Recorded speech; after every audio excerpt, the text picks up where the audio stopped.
கடையில் கிடைக்கிற மாதிரி ஆலு ஃப்ராங்கி எப்படி ஈஸியாக வீட்டில் செய்யலான்னு பார்க்கலாம். அது உருளைக்கிழங்குல கார்ன்ஃப்ளவர், அரிசி மாவு, உப்பு, மஞ்சத்தூள், மிளகாத்தூள், கரம் மசாலா போட்டுட்டு கொஞ்சம் தண்ணி தெளித்து நல்ல ஒரு பைண்ட் ஆகிற மாதிரி பிசைஞ்சு எடுத்துக்கலாம்.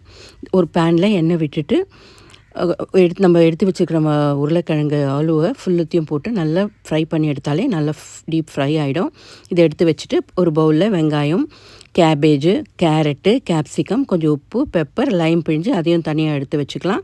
சப்பாத்தி ஒன்று போட்டுட்டேன். அதில் வீட்டில் ஏற்கனவே இருந்த புதினா சட்னியை ஸ்ப்ரெட் பண்ணிவிட்டு நம்ம ஃப்ரை பண்ணி வச்சுருக்கிற ஆலுவை சென்டரில் ஃபில் பண்ணிவிட்டு அது மேலே நம்ம எல்லாம் கட் பண்ணியிருக்கிற வெஜிடபிள்ஸ் ஃபுல்லுத்தையும் அதில் அரேஞ்ச் பண்ணிவிட்டேன்.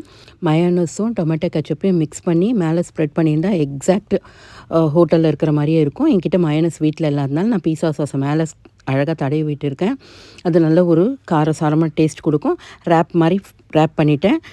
நம்ம கடையில் வாங்குகிற ஃப்ராங்கி டேஸ்ட்டு தான் இருந்தது. ட்ரை பண்ணிவிட்டு கமெண்ட்டில் எப்படி இருக்குன்னு சொல்லுங்கள். Subscribe for such interesting